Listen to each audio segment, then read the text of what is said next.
Hello and welcome to the Have We Really Met podcast, the podcast that asks my social media friends list, hey, have we really met? Join me as I interview a willing volunteer from my friends list and we find out their story and a little bit of mine, and how we met, connected, and have either fallen off connection or are still connected. Either way, you'll find out a lot about us. There we go. Got it. Okay. All right. Well, joining me for this episode of Have We Really Met is my good friend Brenda, and I'm going to let her introduce herself. Hi, my name is Brenda. I live in Maine. I'm originally from, well, I'm going to say originally from Boston. You'll probably hear it in my voice. There's not a whole lot I can say about me because I don't ever really think about me. So I guess I would just say that I'm a writer by choice and necessity. I kind of write for the pharmaceutical companies now, and I make a living doing that instead of doing what I really want to do, which is teach writing and writing in general. So yeah, I'm a mother. I have two kids, teenagers who at times I really want to throttle, but I love them anyway. They're mine. They're mine. Yeah, that's a little bit about me. Okay, so where exactly did we meet? Mountain View MFA in Whitefield, New Hampshire. Mountain View Grand, an MFA program through Southern New Hampshire University. Yeah, so that was back in 2017, I believe, right? Was our beginning cohort? Yep, June of 2017. Mm-hmm. Yeah, the cohort to end all cohorts. We were the best cohort. I don't care what anybody says. I mean, we met some other cohorts, but it was always like these standout figures from those cohorts that were like really great, and then they just kind of like trickled over to our cohort, like they're just unintentionally adopted by us, I think. But exactly, or maybe we were unintentionally adopted by them. Either way, it could have been. Adoptions took place. Writers are a weird breed of people, so maybe that's they needed to find their niche in there. But yeah, so Southern New Hampshire. So what made you sign up for the writing program in the first place? I wanted to do something for me. Everything that I have ever done in my life has been for somebody else. Mm-hmm. And my friend signed up for a course with Southern New Hampshire University, but she was going to go back to school for communications. And, I had always wanted to finish my degree. I never got to finish my degree.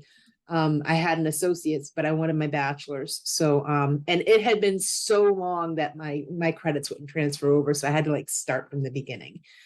And, so I was like, if I'm going to do this, I'm going to do something that I really want to do. So I went back and I got my bachelor's first. And I had, oh God, I can't even remember. I should remember his name, but I can't remember his name. One of my instructors in my creative writing class in my bachelor's course, gave my name to Ben Nugent and said she needs to be in the MFA program. And Ben Nugent reached out to me and I kind of thought on it and I said, you know what, why not? Yeah. And I submitted my stuff and I went ahead and I did it because it was something I wanted to do. Oh, that's cool. It was the first thing I ever did for myself. It was an expensive thing, but I did it for me. No, I understand. Like I got my bachelor's degree in British literature through United States of Maryland, what it used to be known as University College, and then it turned into University of Maryland. I forget how they call it now, but it's like some conglomerate global college or something. And I really was into literature, but I got to take this really interesting course where it was a study abroad course for a week in Amsterdam, and it was Van Gogh in Amsterdam. So we got this professor that went with us, and it was a group of like 26 or 27 of us, and we got to travel around Amsterdam, basing most of our stuff that we were learning about Amsterdam on Van Gogh. And then we had to take like a 2-day intensive thing about his inspiring artists. Sorry. And it was Rembrandt. So we got to go visit Rembrandt's house. I mean, it was incredible. And at the time, I was also really lucky too, because I got to live in Italy with my ex-husband because he had gotten a station there with his military career. And being around that type of history in Italy, you've got the Romans, the Etruscans, the Greek influence, then all the invading influence. So it was really just this thing that exploded to where I was like, you know what, I'm going to get a degree in history. And I got my degree in history from university or Southern New Hampshire University, and my professor that had to sign off on my thesis was like, "You are really passionate about history, but unfortunately, you're so passionate that your thesis doesn't read like a historical journal; it reads like a story." And I couldn't put it down. So you need to go into writing. So my stuff was also sent over to Ben Nugent, and they asked me to give him an original piece. So I had written this piece about being in a lockdown situation at my school where we had an active shooter, and like those minute by minute heartbeat moments that you're with your students, but you're outside your body and you're outside in the hallway wondering if shooter's coming after you, like this whole thing. And within, I think, a day of submitting that, Ben Nugent reached out to me and he said, "I loved this, and I'm inviting you based on this one thing to come, but also because my secretary also put your piece on my desk and said you need to read this," after I'd already gotten done reading it. So that's two out of three of us that were like, "Yeah, you're in," you know. Right. And it really, I didn't have to, it was just an amazing kind of how it all worked out. There was no formal application process until after I was told that I was in the program. All I had, if I wanted it, I was Mm. in, because they read the one piece, and I think it was an eco-fiction piece about Cape Cod sinking. Oh, and wow. and it's funny you mentioned history, because it was an eco-fiction piece about Cape Cod sinking, and the one remaining person on Cape Cod was there to collect the pieces of history that would be lost if he didn't. So he went around and he collected yearbooks, and he collected signs from John F. Kennedy Street where he grew up, and he collected, um, menus from beach places that were slowly going under the Mm. water, and he put it all into his little rowboat, and he rowed across. Well, he rode across to the mainland as Cape Cod sank beneath the waves. So it was like set way in the future, but it was a historically based type of thing too. That's crazy. I didn't know that part about it. That's awesome. Yeah. Yeah. Okay. Yeah, writing is so that's why I think I was just drawn to it in the first place, because when I was in high school, I didn't want I like I loved history, and I loved history and English, but I loved where I got to take humanities classes that combined the two, because Mhm. the writers and the poets are the ones who are encapsulating history as it happens, and from such a like humanist perspective, because they're living it and they're documenting it for us. And despite historians that would take things and go, I interpret this as, versus this is the moment being lived. And you've got painters and artists and stuff like like Van Gogh, and they're just, but his capture for me was the emotional aspect of all of those things, because he dealt with such insane amounts of mental illness, and that was all like translated into his art. And I think that for me was just like, this is mental illness on display throughout history. Like, this is incredible to me. So that's why I was just like, yeah, I have to study history on top of everything else. I always looked at Van Gogh's art as being his voice, because he lived in a time when mental health was just so severely frowned on. They really didn't Yeah. have a voice, so his voice was his art. Yeah. And I mean, so every time I look at a piece of his work, it's just like, there's all those feelings, and you can feel them because that's his voice. Right. It's like, is this a high or is this a low? Mhm. Is this a him trying to process and interpret what's going on within him as well as without? So, and then, having this really big impression upon him from the church as well, that like, he's not welcome, but he needs to repent anyway. And it was just like this, what was, Right. yeah, this is whatever's translated. I don't know. Anyway, okay. So what was your favorite part about that program, other than the writing pieces? But like, what was your favorite part about that program at all? The people. I mean, it's I gotta say, it's the people, and just the feel of it. You remember, we always referred to it as the bubble. Hmm. And ever since graduating the program, I have been continuously chasing the bubble. Yeah. I need that bubble back in my life. I need to be surrounded by people who think and feel and do the same way I do, or understand my little idiosyncrasies like I understand theirs. Because writers are a special breed of person, Hmm. and to be around them and immersed in them, it kind of triggers your sense that, I can really write. I really can write. The imposter syndrome goes away, and you Oh start to my get gosh. Yeah. creative.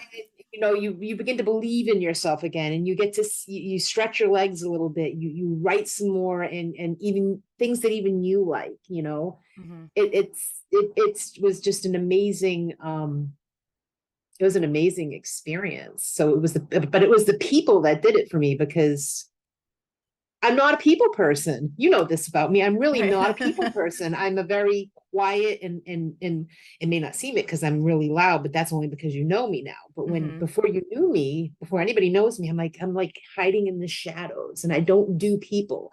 And I remember the last thing I said to my ex-mother-in-law before I left was, I have to go people for a week and I can't do this. Well, you You could know, have but fooled I me because but that's the whole thing. I got there and I started meeting people, and I started to understand that, you know, they're there for the same reason I'm there for. You know, so it was like I right, found my tribe. right, and then You know, I was so tribeless all this time.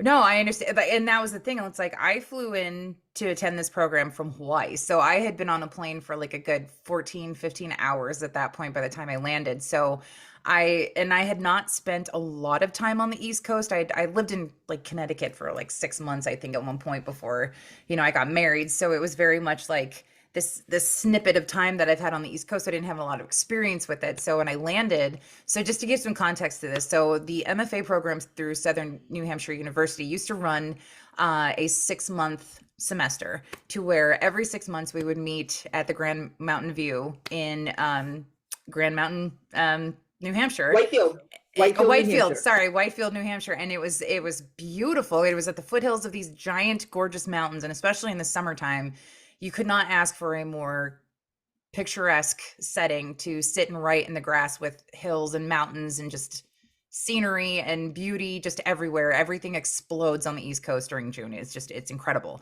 So the great part about that was we got to spend a week together once in June and then another time in January. So we got the highs of the summer and the lows of the 90, the negative 20 degree Yeah, negative evenings. 40 up there. Yeah, it was Oh bad. yeah. And so it's incredible because it really is a bubble, because the entire time you're in this program for that week straight, you are network and negotiating creativity with other people and just bouncing ideas off of each other. I thought I knew about how my process was before I landed. I had no idea. And being able to sit in a room with other people who have read your piece and for them to attack it from multiple perspectives at once, and not attack it in like a negative way, but like attack it as in they're hungry for it because they want to devour it and then give you back how this piece could be so much richer, or how the writing could be expanded, or how characters could be multidimensional if you just added this little tiny tweak to it. And it was so incredibly wonderful to get that type of feedback in real time instead of sending it off to somebody and hoping you hear back in a week or two, but just to have that real time connection with people. And then on top of that, most of the people that were there were a good division of nonfiction and fiction writers. So the nonfictioners usually all just kind of like huddled around and talked their stories because these were their real stories that they were sharing and being vulnerable with. And then the fictional stories, some were actually based on nonfiction experiences with them, but they had channeled it into a character. And then on top of that, you had workshops with published authors that had come to the program to teach element and style and tone, and the greatest, I think the best one that we had sit into was with Wiley Cash, where he had taught or he kind of explained to us in a way his process for writing from a different racial or cultural perspective, Yes. even Mhm. if you're not understanding of the experience of a Black man. Can you write from that experience, and is it ethical to do so? So having that wonderful just puzzle piece of stuff, in there, like, should I, could I, would I? And then you get told like you can, but you have to treat it with this type of, gloves. And it was incredible. Yeah, So getting the answer and being shown the way to the answer was just like, wow, that was pretty wild. I like yeah. that one myself. Yeah, there's no how-to manual for how to do that kind of magical No, experience, no, I there's not. think. And you're right though. You think you can do it, and you think you know how, and you think you're being honest, and you're being authentic, and yeah, you're really not. And No. now you learn, and you step back, and you're like, okay, now I can understand this. And yeah, it was a friggin' wonderful time. Oh yeah. Just a wonderful And time. I will tell you what's funny is like what you said about not being a people person because you're like loud. And so I'm gonna stop right there and like kind of segue into this because let me tell you about the first time I really got to talk to Brenda. So we had all been attending, I think we were in our second full day of our MFA program, like our very first cohort meeting, and it was June of 2017. And we had these giant dinners that were just in this big dining room, and all of us all came together. It doesn't matter what cohort you're in, all the cohorts are together. The authors even come in and have dinner with us. And then we also have like an open mic night where people get up and they'll read parts of their, pieces, and it's like timed at like 4 minutes, I think. It was 4 minutes. 4 or 5, yeah. Yeah, so 4 or 5 minutes. So we had this gentleman who had entered into our cohort that all of us kind of had off feelings about, and we just kind of were trying to be like, okay, maybe he's just a little odd, but he's okay. Well, he had said some very choice comments to people, and we were all sitting at this big round table for dinner. And I was talking to somebody next to me, and we were talking about haunted, Northeast, and like I'm really big about ghost stories and haunted stories and stuff. And we all got excited, and then we started talking about like psychic stuff, and this guy just turned and looks at me and deadpans this like very loud question to shut me up, and says, "Has anybody ever told you that you're just a little too much?" And it stopped me because I was just like, well, I'm sorry. And like my first instinct was to apologize. And of course I've learned from now, you don't apologize for that shit. You shut that shit down, but like at the time, being this room full of strangers and then having this guy like say that to me across this table where everybody's listening, it was just like, I'm sorry. And before I could say anything else, Brenda and her best Bostonian accent shoots across at him. Why don't you get the fuck out of here? Who asked you your fucking opinion in the first place? And if you want something less, you need to go somewhere else, but this is not the table for you. I have zero tolerance for that. Yeah. And no, I mean, I was that just kind of just involuntarily escaped me. I mean, because it was knee jerk. It was absolutely knee jerk. And afterwards I was like this. I was like shaking. I was like, did I really just talk in front of all of these people? Oh my God. And I put my head down like that because Yep. I was a little bit embarrassed by it. But no, that was knee jerk, and he needed to be brought down. I think he ended up being asked to leave too. He was asked to leave 2 days later. Yeah, because Yeah.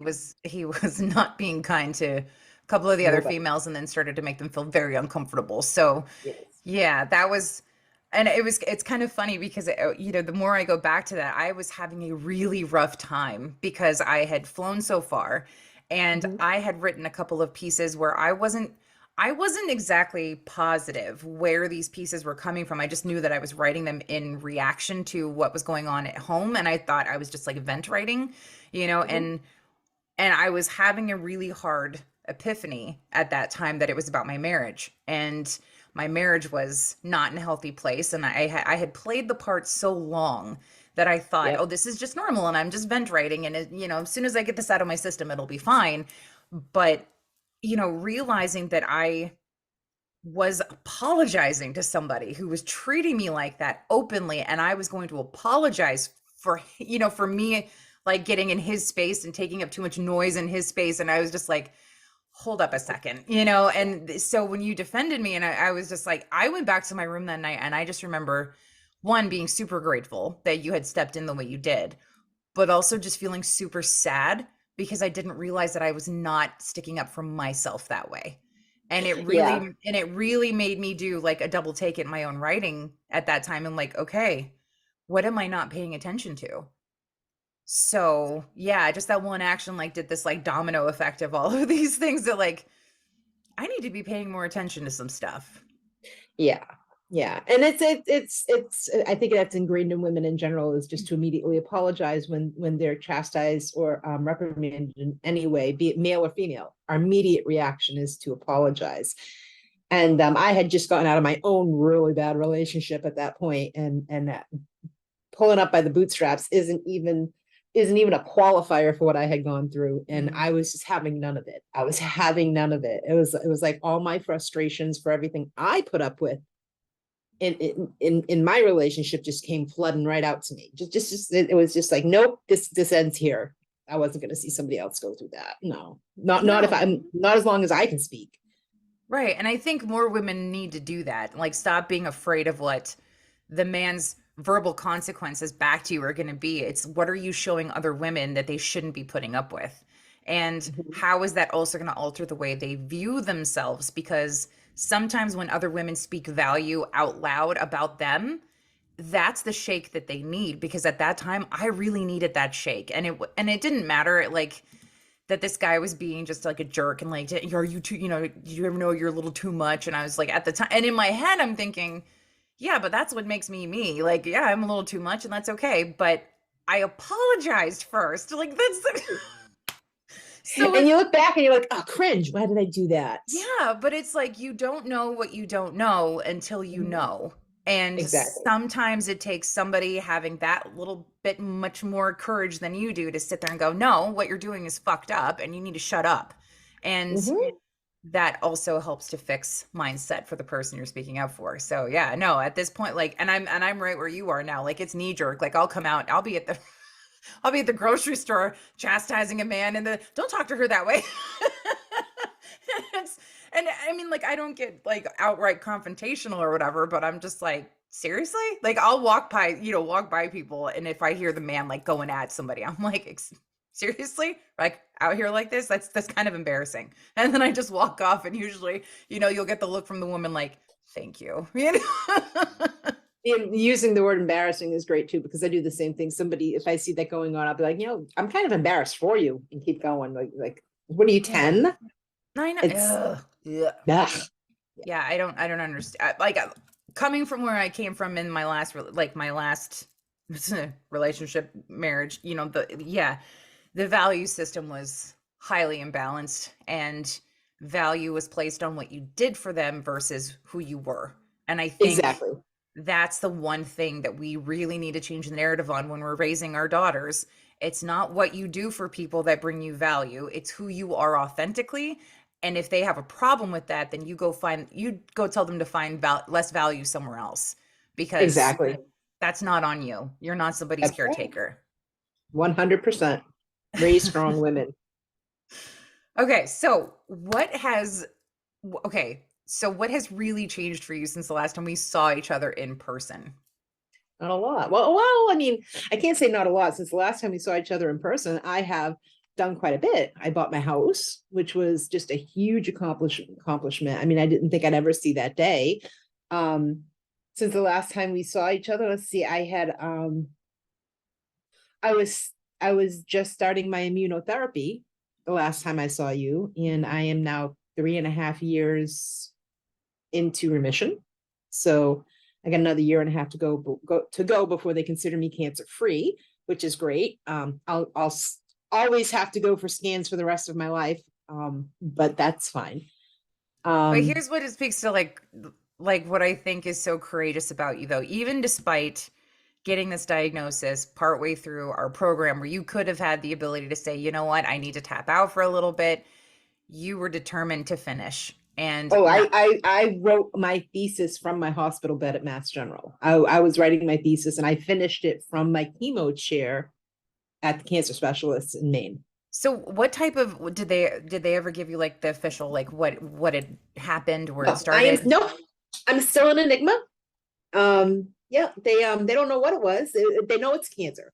One tumor was just that one tumor that they found, in between my chest wall and my throat. So it wasn't in my lung, but it wasn't in my throat. It was kind of free floating, Huh. this tumor. Um, I mean, it wasn't free floating. It was attached to both my trachea and my lung, but it was on the outside of my lung. So they wouldn't call it lung cancer, but it wasn't throat cancer either. And it was in a really odd spot, so it was considered non-resectable, because had they gone in and they taken it out, they probably could have destroyed my trachea, and I would have had to have a tracheotomy for the rest of my life. And they didn't want to do that. Mm. So they did some biopsies. They could tell it was non-small cell carcinoma, but that's it. They couldn't tell if it was an adenoma. They couldn't tell if it was throat cancer, if it was esophageal or lung cancer. They couldn't get any kind of type or staging out of it. And the doctors at Mass General literally told me that they see like me people like me maybe once or twice a year, max. I'm an enigma. They don't know what it is. Wow. They just know Okay. it's cancer. So they went at it. They said best course of action is we're going to treat it like stage 3 lung cancer. You're going in for chemo and radiation in tandem, and then we're going to give you a year immunotherapy. And my immunotherapy was considered what's the word I'm looking for? Experimental. Oh, wow. Really? Yes, it was an experimental immunotherapy. That has since shown such big promise that it's being used everywhere. So this is great news for me. Yeah. Great news for me, but it was considered experimental. So we didn't know, and we still don't know. We don't know because we don't know what kind it is. We don't know if it's going to come back. We don't know what the odds are. There's no odds for somebody like me. They just don't know. So every year, or yeah, every 2 years after my 5 year, I'll have to go and get a scan and make sure nothing's come back, and just it's gonna be the rest of my life. But yeah, I did. I had a choice. I could either let it go and concentrate on getting better, or I could let it drive me to get better. And I chose to let it drive me to get better. I was sick for a while, but I was determined to finish. Yeah. Well, it's your determination is like that's one thing I think about, staying connected with you on social media and stuff is like your determination is very much communicated through the types of posts that you put, on social media. So it's like there's not there's not a lot of question because you're one of those open and vulnerable people like, hey, this is what's going on and this is where I'm at. Update, and I love when people are very like open and vulnerable about stuff because I have a very hard time with that sometimes because I'm like if I put this out there people are going to think I'm just bitching to bitch, like I don't want to do that, but at the same time I admire people who can. And I'm just like, oh, that's where I'd like my own like courageous piece needs to get better about that because if we're connected on social media for a reason and it's to stay friends and stay connected, like why hide, those parts of ourselves that are going through stuff. I thought that was the whole point of being on social media together so you could rally around one another for those purposes of when people are Yep. struggling you could dive in and help. It's a GoFundMe but for emotional support. Exactly. Well, I'm gonna be honest. If you had known me before the MFA program and before I even went through what I went through, I wasn't as open on social media. Mm, Not about personal things. I mean, about things that mattered to me, politics being the biggest one. Um, just female empowerment being another thing. Autism because of my son. I mean, there were certain things that I was very vocal about, but when it came to me personally and my issues and what I'm going through, I never really put anything out there. But going through what I went through kind of reorganized my way of thinking. Life is too damn short. yeah. And these people that I have on social media are my friends. These are all people that I know. I know everybody on my social media. I have met them in person. I know them. I talk to them. My list is very small. I think I have 300 people that I'm friends with. Most of them are from high school, but the rest of them are people that I've met along the way, you know. And I talk to them. And if there's anybody who needs to know what's going on in my life, it's these people. And I'm Mm. going to be open about it. I think that's why my own list is so small too, because I think I've got like 290, something people on my list for now. And, Mhm. and that's I, mostly yeah. because I'm very selective. And, Mhm. but even that, like, that's the vulnerable piece for me too. Like, even just having that small select, I'm still hesitant to share things with, the mass amount of people that I have on there just because I'm like, even within those groups, I'm going to be selective. And that's, again, how can you be a writer and be honest about what you're going through if you're too scared to put shit on social media to say, like, I had a really crap day? Well, yes, no, but then again, as a writer, we can usually hide behind our characters as well. Like uh, we can pour a lot of ourselves into our characters, and they take on a lot of what it is that we're feeling. When I started the MFA program, it was fiction, and I ended in fiction. I got my MFA in fiction, but halfway through the program, Mark Sundin talked me into changing, and I had to change my entire thesis around, and it ended up being a memoir yeah. because of everything going on in my life. He's like, you can't not write about this. You have to write about this because it was just crazy sauce. Let me tell you about Mark. Yeah, I had Mark for 3 of my semesters by choice because I requested him my last semester with him. And usually when you're working through the program, they'll randomly choose nonfiction writers to work with you as a mentor. And then they'll give you like a reading list to go through. Then they'll give you exercises to hone your craft, especially on stuff that you're really good at or really crap at, depending. And then Mm-hmm. you have to workshop that piece within a writer's circle, and you're sat with that group all day, every day of this program for the week, and you're put in this thing called a box. So in this writer's box, this is probably the most integral part of this for me, was having to sit there and listen to 12 people dissect my piece over the course of 2 or 3 hours, giving you feedback, what worked, what did not work, where questions were more prevalent than there were answers. Writing style, it didn't communicate like you thought it did, or writing style, holy crap, this is such an original voice that you're using here. I want to know more. And then they'll give you line notes in between all the printed out manuscripts that you've given these people. And then your two people that you're assigned for this writing group, your mentors, will stand up, and then they will talk about your workshop, and then they'll ask the writer to come out of the box at the end of it and then give their own thoughts, and then answer those questions that there were. And the very first time I had to work with Mark Sundane, he was very blunt with me about my writing style. This does not communicate the way I think you're able to, and you need to bring me more substance. And I was just that, like, you think you know until you show up, and then you get told that, and you're just like, well, should I even be here? And the other person that was really integral for me, that was Craig Childs. And Craig took me aside after reading my very first piece and said, what was really hard about working with you on this was the fact that you told a story from the alternative perspective, because I was I wrote a piece about a high school romance that had gone bad, very, very bad. And in his case, when he read that, he was kind of triggered in a way, because he said he was the guy in that situation, and he was hearing it from the female's perspective. And he had never been faced with that before. So for him, it was like, I want you to know, like, I took this piece to heart, because it made me have to gut check some stuff. And I ended up communicating with this person I was in a relationship with based on your piece, because I had to make sure, like, I didn't cause more issue. And I just thought, like, wow, what a humbling thing to do, based on something your student has, but that has caused you to, like, go back and recheck some life stuff, And Right. he always came and saw me every single, successive program. He would come and find me out, and like, how are you doing? How are things going? Like, he always checked in with me. And I always Mhm. thought that was such a special thing. Even though I never worked with him again, he was always still checking in on me and asking, did you want to give me something to read? Are you like, no, I'm good, but thanks. But Mark, Cowboy Mark, he Cowboy was Mark.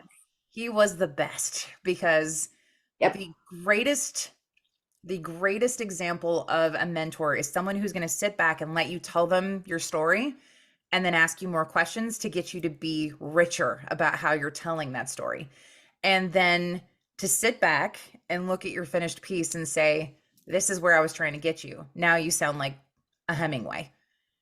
That fucking blew my like, nobody. And I hated Hemingway in college. Like, I hated it.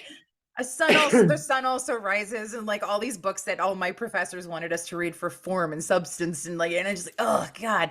But to have him sit there and say, you sound like a Hemingway in this piece, and I could not be more proud of you. Oh, that was everything.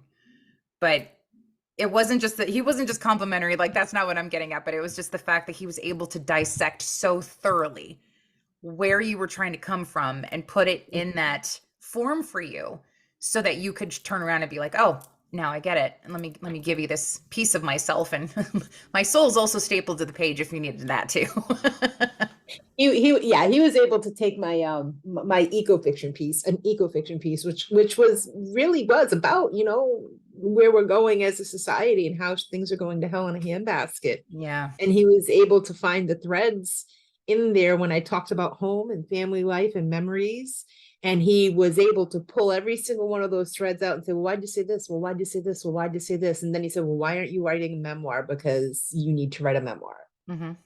That's where this is. And he was right. I mean, there's a lot of stuff there that yeah. And that's where I went with it. And that's how I passed my MFA. It wasn't with my eco-fiction piece, even though I love writing that stuff. It was with a memoir. Yeah, you secretly have to wonder if they all have hidden degrees in psychology and psychiatry where they're just like, she says that she feels boxed in, but I wonder if she's talking about her ego is not in this, Right. is in this And place I'm sitting of, there, like, how did you figure that one out? yeah. And that You was the know? thing. I had written this piece and it was something just so silly and conciliatory. It was just like this little piece about like family, conversations about around the table. At least I thought so. I just thought it was this little piece about how the dynamic of our family plays out, how I get frustrated sometimes because I don't feel like my kids are hearing me. But then it turned into, he circled the last paragraph of this piece I turned in and he wrote on the bottom, I really worry about this couple's marriage. Oh shit. And then I had to realize when I was reading back over it, I'm like, I wasn't really worried about the power imbalance or the weirdness that my kids were looking at me. I was looking at it from the perspective of, why are you allowing this, mom?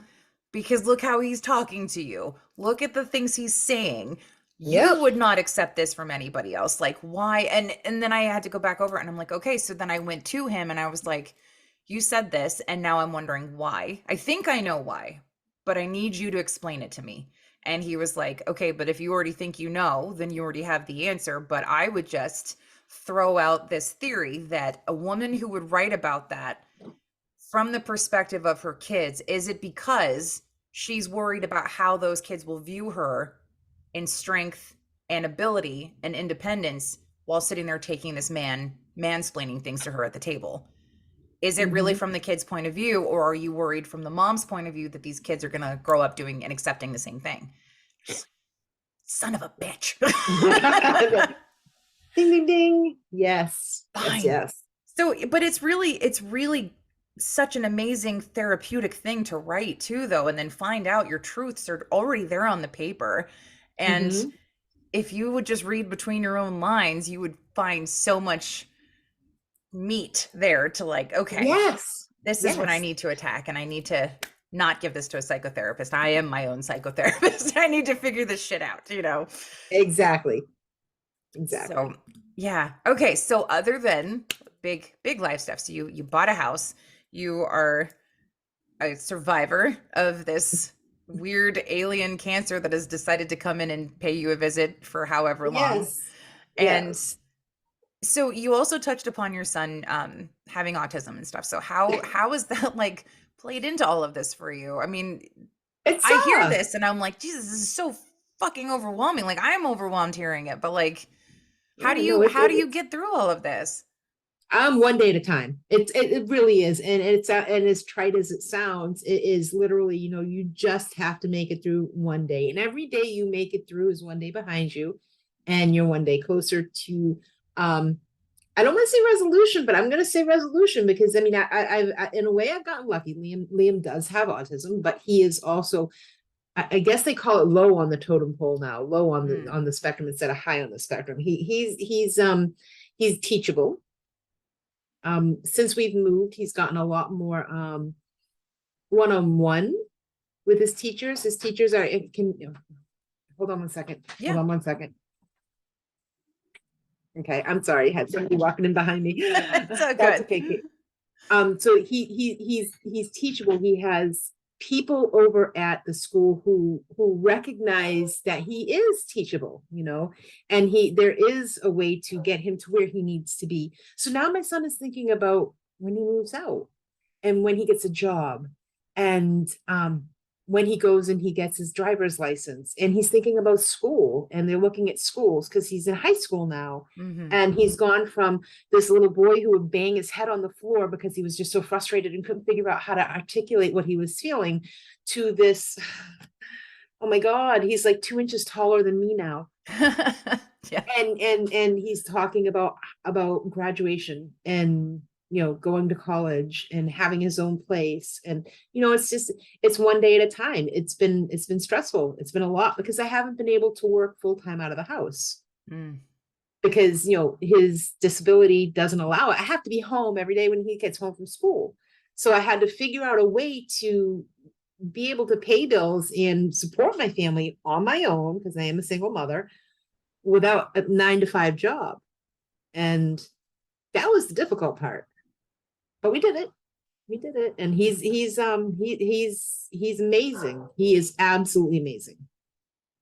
That's yeah, no, I just watching him grow since we connected on social media and all your milestones Mhm. that you've posted. I'm just like, oh, that's so fabulous because I see a lot of times when you're in this difficult position, not you specifically, but like anybody out there, right? Like they're in difficult positions or they're in a dire strait where they're constantly facing this uphill battle of an obstacle that it doesn't, like you said, it doesn't have a resolution, but it comes to a resolution point, and Mhm. then it's okay. Well, now that we've reached this milestone, now it's next milestone. And the reason I ask that is because I have friends who and I have family who have children with special needs. I have friends who've got special medical needs. I have a couple of friends who have children that have seizure disorders, and they have to monitor their child's health by way of like the CBD oil, and they have to make sure they're administering it. So it's like, your own position of not really being able to have a 9 to 5 because you're constantly in that mode of next milestone, next milestone, next milestone. So I Mhm. watch it and I'm just like, this is incredible. All of the things you've had on your plate since we've made a connection. And that was a little over now 5 years ago. So that's just so crazy saying that it's been 5 years already. Right? Right. But I mean, the good part about all of like the fact that it was 5 years ago was that we made that connection in 2017. We graduated, we got to walk, and we got our diplomas in person. And then not even 7 months later, the whole country shut down. So having all of those people in a connected space on, Facebook or Instagram and like just or Discord and all of these little communities that we created based on the community we created in person, that helped me survive the pandemic and the shutdown because I had to start teaching from home, and the only connection I had was a microphone and a Zoom call, and that's how I was teaching. But then to also jump off of that and to jump back, excuse me, and then to jump on to see friendly faces and talk writing and everything. I didn't really feel like I lost out a lot of community because we had been so successful at building one prior to having to all sequester in our homes for so long. But Right, right. it was definitely something that was a blessing for me, whereas other people, I think, without that shared connected space of in-personness, they're just starting communities online and they're still getting to know each other, and those awkwardnesses. And we were so incredibly lucky because not only did we know each other from in-person experiences, but we also had these great vulnerable shares in person too, where we got to share our stories. And the great part about being in that program too was that we had all these little historic rooms that we could just go and huddle around in and read our pieces to, Right. or tarot readings that we did till like 2 in the morning, like Right, all right. of these things that we did. And it was so fun. It was like a big college party, but with, adulting mixed in, where we showed pictures of our kids and our pets and all of the hikes Right. are about to go on. And there was one thing I wanted to ask you about. So what was this hike you and your friend Wendy do? We do the Mount Washington Mount Washington, how hike is it? every, yeah, it's every year. We try to do it every year. There were a few years that we were not able to go. I was sick and or the pandemic was going on. But we hike Mount Washington during the Mount Washington Observatories Seek the Peak. We try to do it whenever we can. So we hike up Tuckerman Ravine. It's a 4.5 mile hike straight up Mount Washington. Wow. It is no joke. Um, I have tried to do it since going through my chemo, my radiation, and everything else, and I have not been able to make it to the top. It is my goal to make it back to the top of my own accord. So eventually, I'm hoping to get back there. But yeah, we do it every year. It's kind of like our Zen space. We leave work, school at that point, school, kids, pets, everything stays behind, and we just go in. It's us time. We just go and we do what we want to do, what makes us happy, and being out. And as you know, up in the White Mountains in New Hampshire, it's just insanely pretty. It's just insanely beautiful. I mean, you can turn a corner and like these vistas open up, and you're like, oh my God, and you can just see forever. And you get to the top of Mount Washington on a clear day, and you can see forever. You can see the ocean That's from the top of Mount incredible. Washington. Yeah. On a good day, you can see the light blinking off the ocean. Yeah, the sunlight blinking off the water. It's amazing. So So when do you guys usually do this hike? it's usually in July. It's usually I want to say the second or third weekend in July. It's between the 11th and the 17th. Normally, it's a weekend. Um, we may not go up the same weekend. We do it because we want to raise money for the observatory, because the observatory is up there. It measures weather, it measures climate change. Is a big thing that I'm big with, Hmm. and it's completely dependent on people donating. It doesn't get any government funding. It's all like people driven. So we do it every year so that we can raise money to help keep the observatory going. That's incredible. Yeah. That's So I incredible. mean, yeah. So that's our thing. We help and we're able to get away for a while, and it's just this beautiful hike, and it's grueling. It really is grueling. Oh my God. But and I'll tell you this one story. We were walking up. I want to say it was maybe the second time we were going up there, and we were about halfway up. And there are ultra runners who run the up the mountain. Oh my I God. mean, like you can drive up the mountain, whatnot, but on the other side where Tuckerman Ravine is, you got these Lions Head Trail, or you can go um Jewel Trail, which follows the Cog Railroad, or you can go Tuckerman Ravine. Tuckerman Ravine is with all these rocks. It's probably one of the hardest ones to do, and that's the one we go. But the ultra runner with her little skirt, her little tennis skirt, and her shoes, her sneakers, and her tank top, and her little visor hat. And these muscles that I swear to God, she was carved out of stone. And she said, "Bah, bah, bah, bah, bah, bah," and she's just running up the side of this mountain. I'm like, oh my God. And here I am, fatty, sweating. I'm melting on the side of the mountain. I have blisters on my feet. I've got moleskin that I'm putting over my blisters so that I can actually make it like 10 more feet. I'm like, where the hell's the food? I'm so hungry. And this woman, and she's just, and like, I swear a half an hour later, we got halfway to where the halfway point is. We stopped to have something to eat, and she goes, bip, bip, bip, bip, bip, and she's running down. Oh She my had already gone to the God. top and coming back down. I was like, well, this just doesn't make me want to do this anymore. That's the same thing we uh, would encounter in Hawaii because there's three major hikes on the island of Oahu, probably more. I gave up because the same thing, like I was just like shown up by these people in bikini tops and short shorts. I'm like, you know what? Fuck you. Like I'm doing my best. yeah, your muscles are screaming, and you've got rashes in places that should not exist. And there comes beep, up, up, up, up, and it's like, oh my God. Yeah. And Yeah. then I end up like just hating my existence at that point. Like and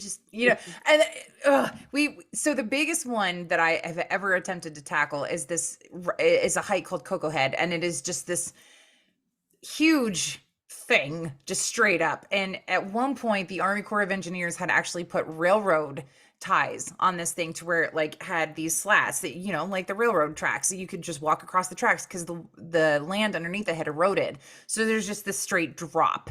And I had taken my kids to go with me, and like at the time they were younger. I think Jacob was 5, he was 6. No, he was 6.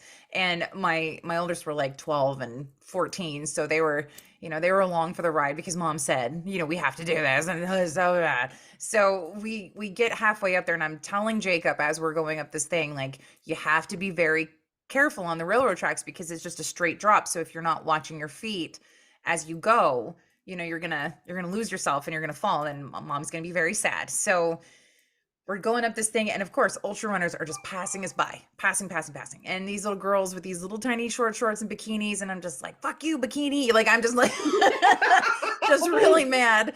And Jacob got distracted because all of these ultra runners were running past us, and he misstepped and went right between the railroad tracks, and I had my hand on him, so I grabbed him, superwomaned him back up onto the thing. And he looked at me like I was Wonder Woman, like, you just did this thing, you saved my life, kind of thing. And I just was momming it up this trail at this hiker, getting pissed off at the people running past us and then running circles around us.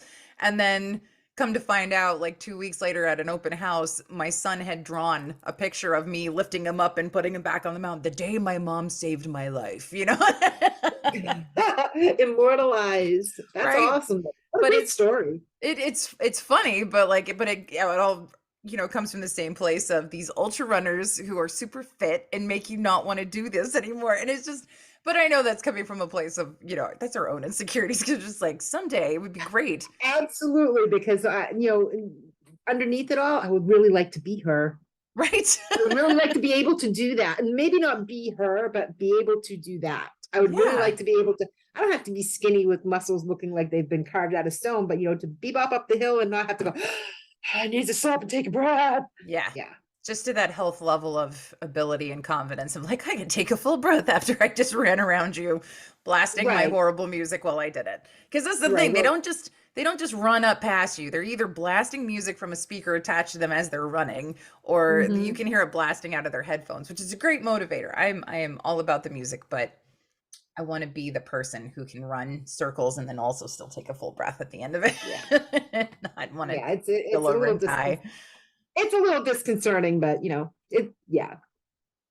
Okay, so other than hikes and everything else, what is something that you do not find yourself posting on social media a lot that you're super passionate about? Or do you just kind of live openly on Facebook? Honestly, I live pretty openly. There's nothing that I am super passionate about that my friends and family don't know about. Because if I'm passionate about it, everybody else around me needs to know that, because this is where I'm coming from. Hmm.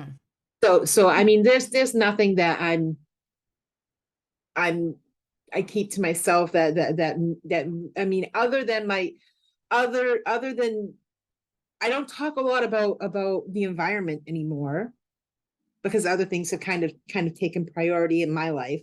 But I'm still super passionate about that. I mean, I'm really super passionate about making sure that we're recycling wherever we can recycle, and we're shutting lights off wherever we can shut lights off, and we're not driving the car unless we really have to drive the car, and reducing my carbon footprint. I mean that's something that I'm like super passionate about, that I don't talk about, but not because I just don't talk about it, just because it's there's bigger fish to fry. At the And moment, it and seems that like, sounds yeah. kind of weird, because when you think about the environment, what bigger fish can there be than the planet we live on? But right now there's bigger threats Yeah. that need to be addressed before that, or maybe in tandem with that. I don't know. It's just kind of like picking my poison at this point. I gotta pick my battle. Right. And right now it's taken a back seat, but I'm a pretty open book when it comes to what's going on and what I'm passionate about. It's all out there. Okay. So let's go back to our first connection. And I already shared with you like the standout moment I think that made us lifelong besties because I because that was probably my beginning stages of why have I not been questioning what I've been accepting, and why am I accepting that I am somehow in this subjugated role of apology all the time, like, and how did I get there, so it started Mhm. that spiral for me. Okay, so what is one standout solid, good or bad, memory of us together during our like initial that made you want to say yes, I will friend this person? You were bigger than life. I don't know if you even understand that. I mean, you walked through the door and it was like, ah. I mean, I was like, there's this beautiful woman who's standing there, and she came all the way from friggin' Hawaii. What? And you exuded all this confidence and all this. You did, and that's the whole thing. So, and I think that might have even been the trigger for me when his name was Todd. When he said he said what he Yeah, said, and I was, because he was bad Todd. We had two Todds. We had we good had Todd, two bad Todd. Taz. Yes. Yes. And Good yeah, Todd I will was just also be on a future episode, by the way. I've excellent. I'll convinced have to him. watch that one. Yes, because I like that Todd. I But love that. you walk through the door, and you just, because I was the type of person who would not really speak out at that point. I wasn't a people person, and I wished I saw you, and I said, aside from your eyebrows, because I said, damn, her eyebrows are on mark. Look at those eyebrows. Like, maybe she can give me some tips. But I watched you, and I was like, she's got all this confidence, and she's smart, she's funny, she's beautiful, she's got all this confidence, and she's just like, she moves through people, and it was so natural for you. I was like, maybe she'll rub off on me. That's what I was like, I gotta meet this one, because she's gonna rub off on me. I'm gonna learn something here, and I think I learned a lot from you. What'd you learn? I learned how to be a little bit more open with myself. Hmm. Okay. Yeah. I learned that not everybody was out to get me. I I learned that it was okay to make a friend, and to say something first, because I don't think we said much to each other before I barked over at Todd. No, we didn't because I Yeah. know it was either Brandy or Amy that was sitting between us. And Hmm. and funny enough, they will also be on episodes pretty soon. I'm very excited about that. But yeah, one of them was sitting in between, and I know the other one was sitting on the other side. I just don't remember like where. Um, Hmm. but I was talking to Oh, it was Brandy that was sitting next to me because Brandy and I were talking witchy stuff and like all the tarot things, and then somebody across the table had asked the question. I thought I heard you earlier talk about the monkeys, and I was like, oh yeah, I wrote this piece, and then it was like everybody was just bouncing conversation, so that's why I was very like, what the? I'm so sorry if I offended you, when he just was like, you're too much. And it was just, hold on. But then later, of course, when you analysis paralysis yourself to death, I'm like, how did it even get to that point where this guy had to say this thing to me? I realized he didn't say anything. The entire time he was sitting at the table, I think he was getting more and more intimidated by the fact that the women at his table We're were talking. out Hmm. talking and out intellecting him.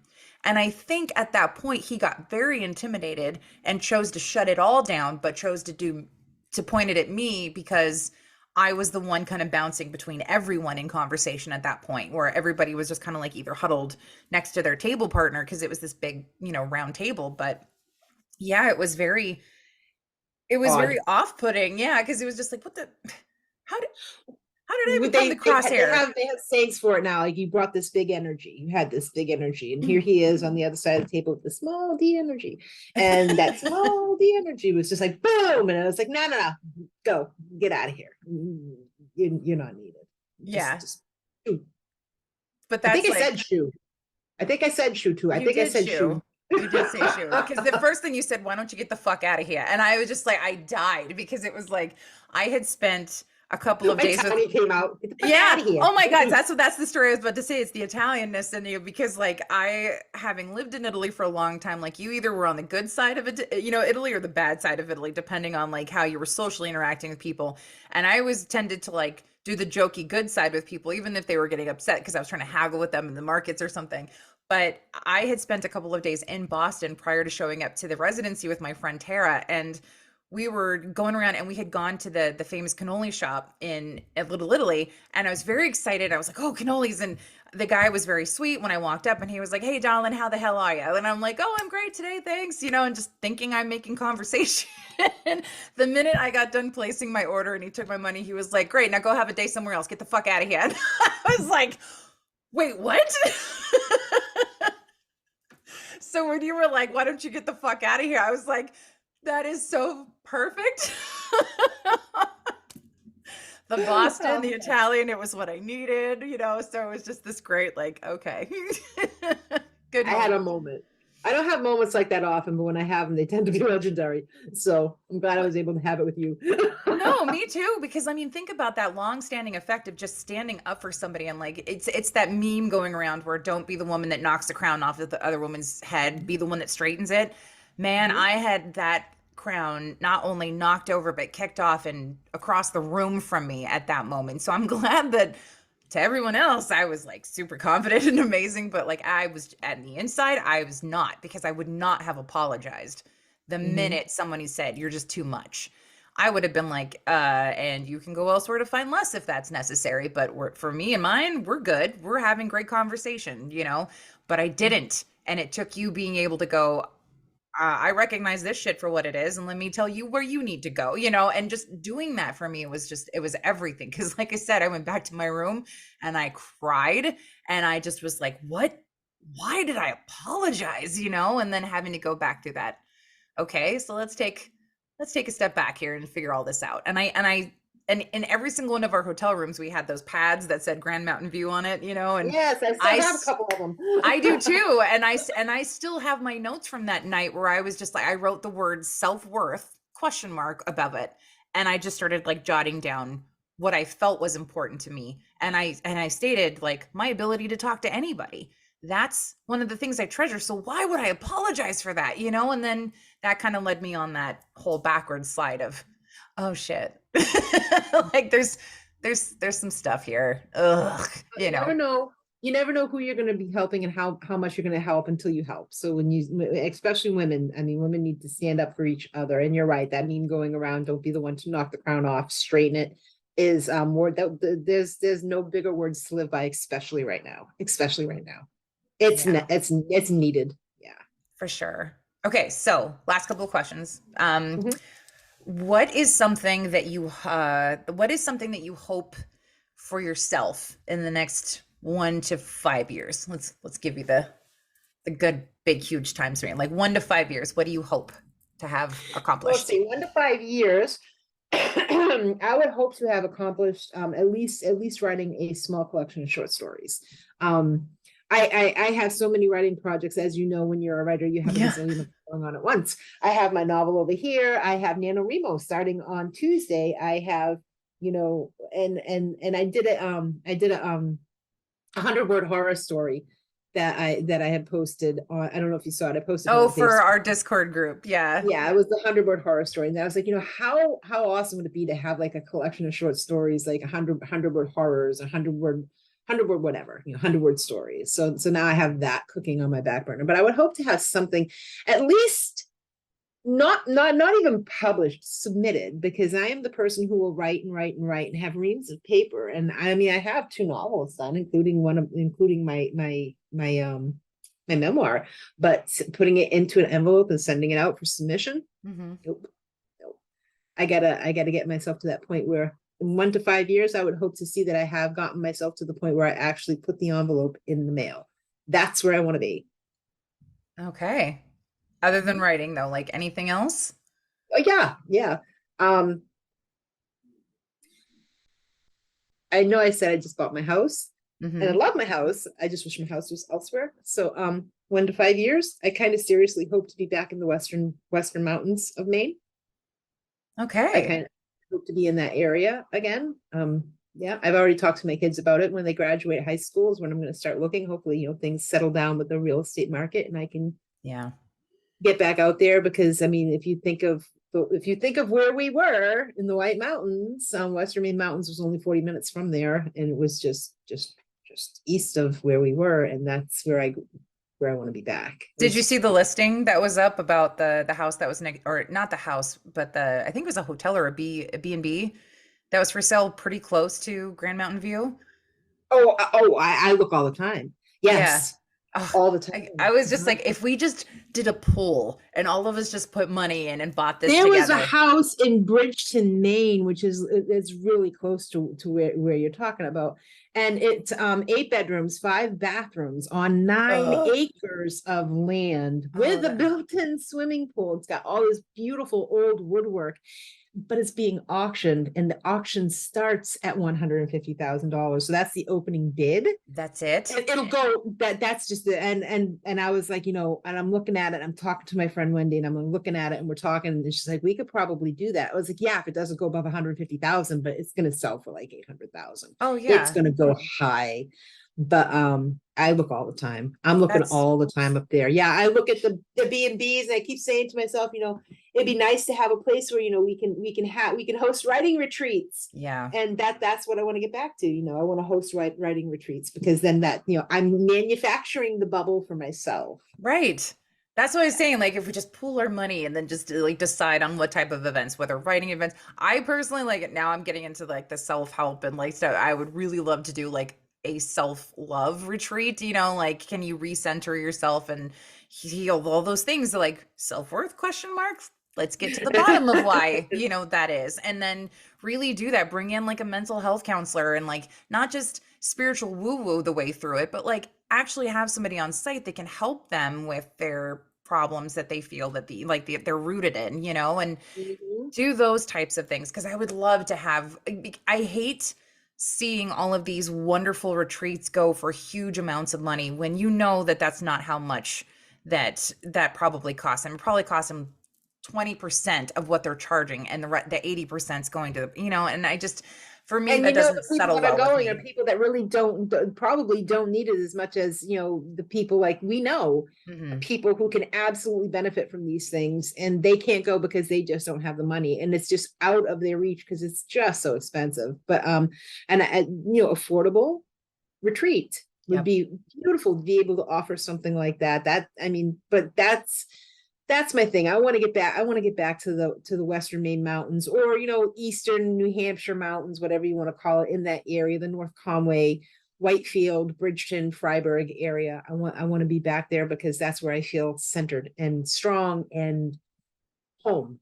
Right. And Yeah. that's where No, I I feel need to home. come see you. I need to come see you, and like I will see if I can come up and try not to die on a mountain with you in July because at least I have school I know breaks. you should, because we are still going up. I mean, even if we don't go up the mountain, and we've started doing this because with my health issues, sometimes I know I'm not going to be able to get up that mountain. And Mhm.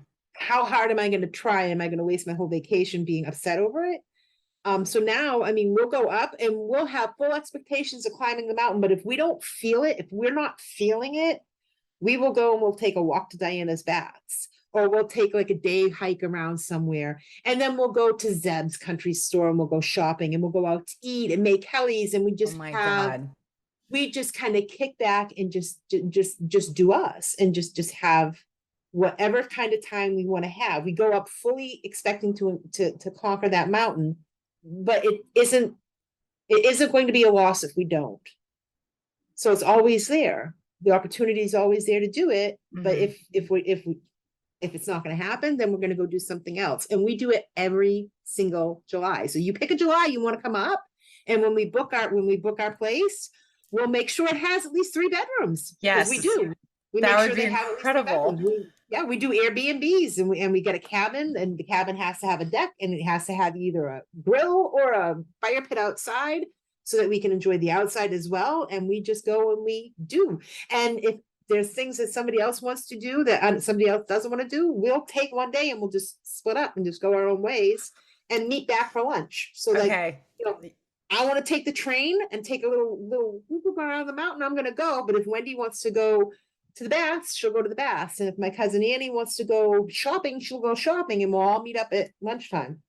I still have to convince Wendy to come on here and do this with me because I would love to talk about like her parents and her animal activism and just like what she Oh, does. I And think she'd do it. I think she'd do it. I I have to think she'd ask do her. it. I have to ask her. And then that way when I come up and visit, I can just be like in-person interview everybody. Here we are. Great. I'll remind you. I'll tell her to reach out to you, because I'm sure she would love to do it. I'm sure she would love to do it. Yeah, just at the moment, just holding my. Here we are, dying on the side of the mountain. I just want to make sure that I am, capturing this for future generations. Don't come to the mountain. Don't come to Don't come to the the mountain. mountain. Stay off the mountain. Okay, so last question, and this is where we will end it for the day. But if you could ask me one question, ask me anything, what would it be? Okay, we're gonna go a little creative and a little spiritual here. Okay. Okay. Everybody has their idea of what happens after we die. Everybody. And I've had a lot of time to think about this. And my thought is, when we do finally go, we go back to the time that we were the absolute happiest in our lives, the absolute happiest, when everything was just going just as you wanted. When would that be for you? Oh, um, man, that is a really good question. The Mhm. happiest. I would probably say I have two moments in that, and like I had a really at home was really tumultuous because like I had a mother who was newly diagnosed with an autoimmune disorder and they were still trying to figure out what it was. So she's on all these different types of medications and therapies. And then I had a stepfather at the time who was really a shit, just like kind of taking his anger out at my mom being sick on us. And then anything we did that was good, he would just shit on purpose. Like that's nothing to be proud of. But even though I was winning awards and, all these things, whatever. So that's beside the point. But even amidst all of that stuff, I think one of the greatest moments I had was when I was going to high school in San Diego, and I had this really tight knit group of friends, and I could flit around just like all of these different groups. I had the theater kid group that I was in, where we were doing all the drama and the plays and stuff, and I had just been cast as the lead of the yearly production, and usually that part goes to a senior, and here I was as a freshman getting to have the lead, and like nobody was mad, nobody was upset about it. They were just like, oh yeah, Dominic deserves that, and I was just like this moment of owning like, okay, I'm getting to, I know who I am. This is where I'm at. And I was also in ROTC, and I had a lot of friends in ROTC, and I had a lot of friends in like the writing club and like all of these things. So I just felt like I was just in this love bubble, of just things are so great outside of home. And if I needed to, I had community and connection everywhere. Right. And I think the second part of that would be, the second moment was I had moved to Hawaii. I had been to Hawaii for like, I had been in Hawaii about a year.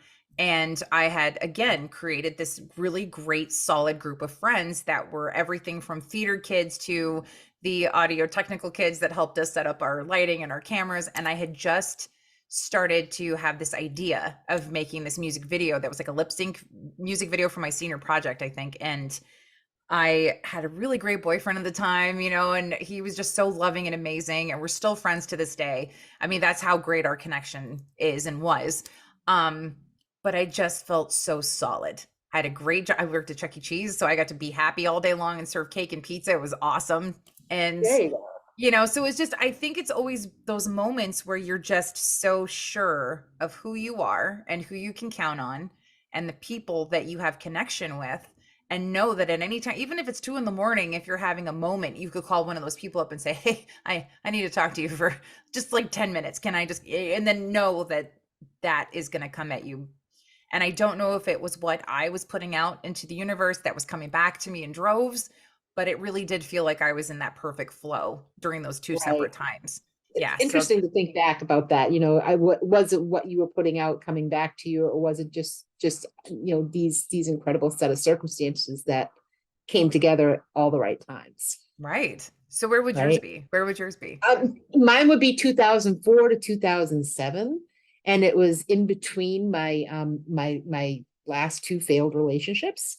When I had my own house in Bridgeton, and I was working in Boston, and I only had to work 3 days a week, and I stayed at my friend's house down there, but I was making enough money that I could come home. I worked Monday, Tuesday, Wednesday. I would come home Wednesday evening. I'd have Thursday, Friday, Saturday, Sunday at my house in the mountains, and I had plenty of money, and my friends would come up and visit, and I mean, we would have barbecues out on my deck, and we would just hang out, and we were friends with everybody in the neighborhood. And I mean, it was just, it was just, and this is the weird part too, because there were no men.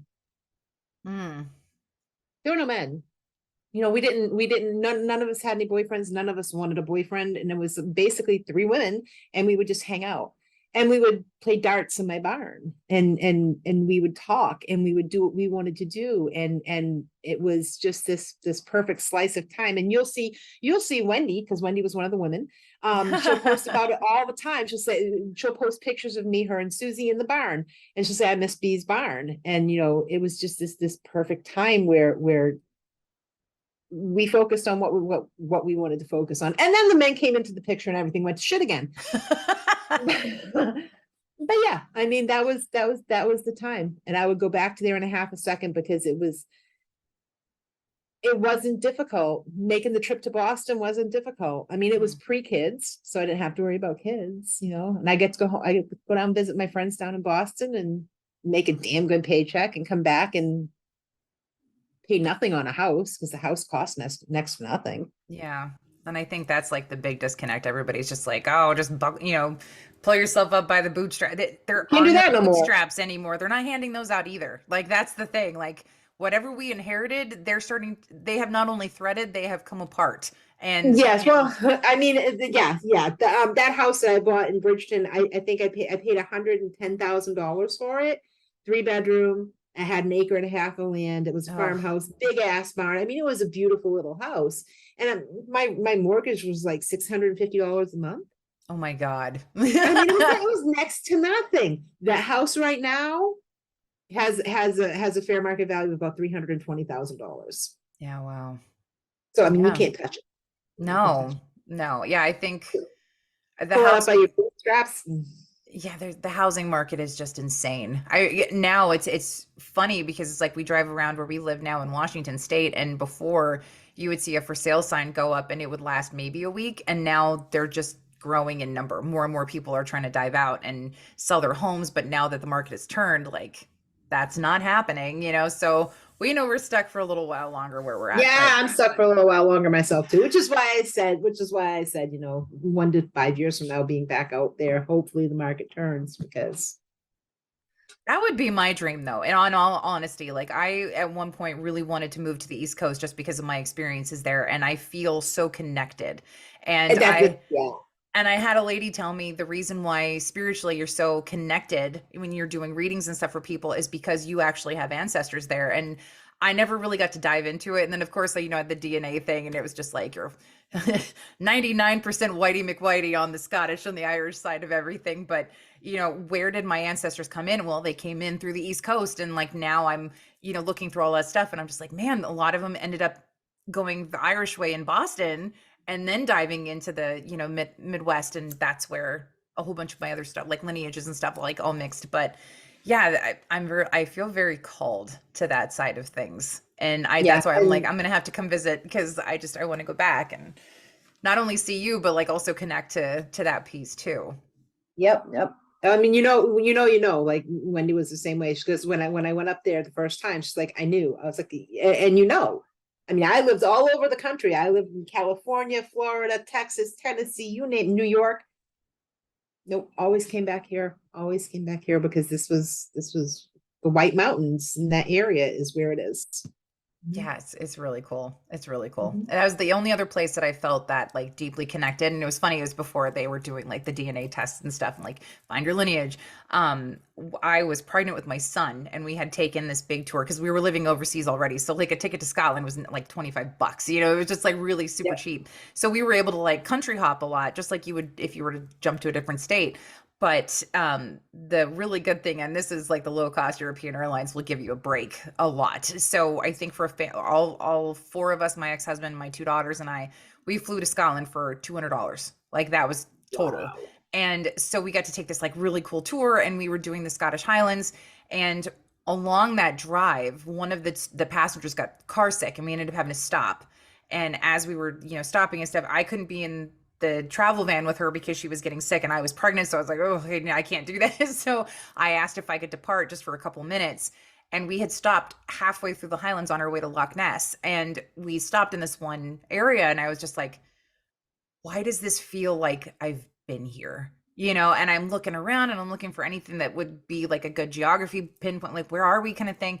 And I just knew that if I turned to my left, there would be this mountain with this rock outcropping, on it that was just kind of sticking up in this weird thing. And I turned and Mhm. looked and there it was. And I had said it before I looked and my ex-husband was standing next to me. He's like, well, how did you know that? And I'm like, I don't know. I just know that I've been here.